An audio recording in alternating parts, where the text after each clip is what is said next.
एक सवाल है जो हर निवेशक के दिमाग में मतलब कभी ना कभी जरूर घूमता है। कौन सा? यही कि पैसा लगाऊं तो कहाँ लगाऊं। हाँ, ये तो है। और अक्सर इसका जवाब ढूंढने के लिए हम सबसे पहले अपने दोस्तों, रिश्तेदारों या सहकर्मियों की तरफ देखते हैं। बिल्कुल, जो वो कर रहे हैं हम भी वही करने लगते हैं। हाँ। और यहीं से एक बहुत बड़ी गलत धारणा जन्म लेती है। हम ये मान बैठते हैं कि जिन निवेशों के बारे में हमने सुन रखा है या जिनसे हम परिचित हैं, वही सबसे ज्यादा सुरक्षित हैं। तो इसी सोच को पकड़ते हैं आज। देखते हैं कि ये जो सोर्स है वो इस बारे में क्या कहते हैं, कि लोग गलती कहाँ करते हैं और इसका सही हल क्या है।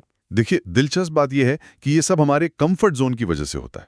Comfort zone. हाँ, जो निवेश सुना सुनाया लगता है, जैसे कि प्रॉपर्टी हो गई या फिक्स डिपॉजिट, हम मान लेते हैं कि वही हमारी जरूरतों और जोखिम लेने की क्षमता के लिए सबसे अच्छा है। इसका मतलब हम खुद ही अपने लिए दरवाजे बंद कर लेते हैं।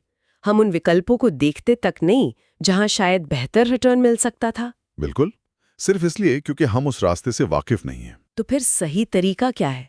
इसी सोच को बदलने के लिए स्रोतों में एक बहुत ही व्यवस्थित तरीका दिया गया है। दूसरों की नकल करने या किसी की सेल्स पिच में आने की बजाय किसी भी निवेश को 8 पैमानों पर परखना चाहिए। 8 पैमाने, ये तो काफी लाहेदार लगता है। तो चलिए इन पैमानों को एक एक करके समझते हैं। पहला कौन सा है? पहला है तरलता, यानी लिक्विडिटी। लिक्विडिटी। हाँ, मतलब जरूरत पड़ने पर आप अपने निवेश को कितनी आसानी से और जल्दी कैश में बदल सकते हैं। अच्छा, तरलता।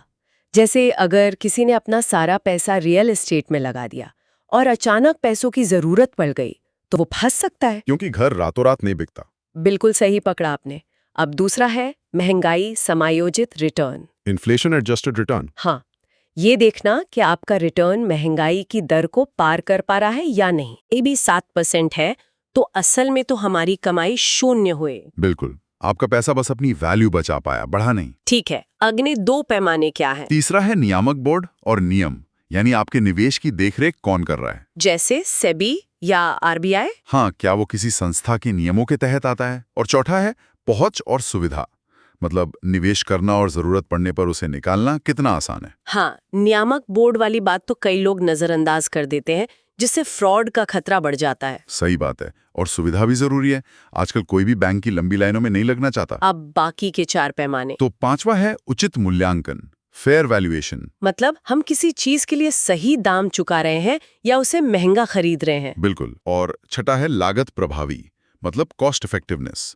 इसमें यह देखा जाता है कि निवेश से जुड़े हुए खर्चे जैसे ब्रोकरेज या मैनेजमेंट फीस कितने हैं। ये वैसा ही है जैसे आप एक रेस्टोरेंट में खाना तो 500 रुपए का खाते हैं, पर टैक्स और सर्विस चार्ज मिलाकर बिल 700 रुपए का आ जाता है। क्या बढ़िया उदाहरण दिया है। हाँ, निवेश में भी ये छिपी हुई लागतें हमारे रिटर्न को कम कर देती हैं। और आखिरी दो सीधे हमारे लक्ष्य से जुड़े हैं। सातवां है आय सृजन, यानी इनकम जनरेशन। क्या उस निवेश से हमें कोई नियमित आय जैसे किराया या डिविडेंड मिल सकती है। ठीक है। और आठवां है पूंजी वृद्धि, मतलब कैपिटल एप्रिसिएशन। क्या समय के साथ उस निवेश की मूल कीमत बढ़ने की उम्मीद है।